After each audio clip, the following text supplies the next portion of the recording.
Okay, so for today, we're doing the 5K run. So dahil hypokalemia tayo, kakain tayo ng banana. Baka mag-cramps tayo. Kaya pala ako nagka-cramps nung nagbabasketball kami. Hypo pala.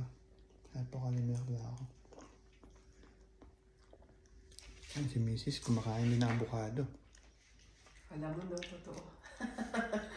Kala mo ito, totoong run. May sakit pa yan. Kaya. Partida yan. May sakit pa yan. May trangkaso yan, pero mawawala yan pag takbo. Tingnan natin. Mamaya. Go for gold. Kala hindi matayin. Going for gold. Alright. Alright, update namin kayo Hindi mamaya. bang ganun, vlogger na runner?